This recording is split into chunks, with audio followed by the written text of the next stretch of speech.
mga kababayan ko, mga kaibigan ko.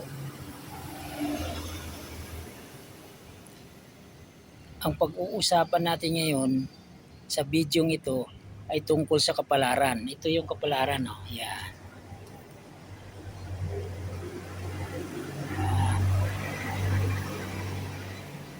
Yan yung pag-uusapan natin ngayon. Kasi dito sa mundong ito, wala nang ibang natutupad sa buhay ng bawat isa sa atin kung hindi ang kapalaran. Yan lang talaga masusunod kahit anong gagawin natin, yan yun. Isinilang kasi tayo, gagalaw tayo, at mawawala. Ang ibig sabihin kapalaran, destiny, kumbaga sa ano. Yan. Para bang pelikula, may kasaysayan talaga bawat isa, kaya ang tawag sa kasaysayan na yon ay kapalaran. Kasi may umpisa at may katapusan. Yan ang pag-uusapan natin ngayon. Grabe. Yung iba kasi mga tao kung ano-anong paniniwalaan nila. Kapag sinabi ng kapalaran mo, magyaman ka, maganda yon. Pero may katapusan pa rin. Pag sinabi naman hindi ka pwedeng yumaman, ganun yun. Pag sinabing masakitin ka, ganun talaga ang kapalaran mo. Ngayon, yung mga taong masasama ang ginawa tulad ng mga mamamatay tao, mga rapist, mga magnanakaw, yun yung kanilang kapalaran.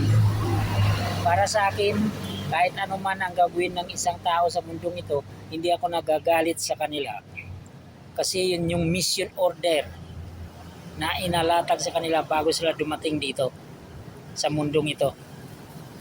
Mga kaibigan, ang laging masusunod sa buhay natin sa mundong ito ay ang kapalaran. Kaya para sa akin, magpalit na kayo ng paniwala ninyo, huwag na yung mga kalukuhan.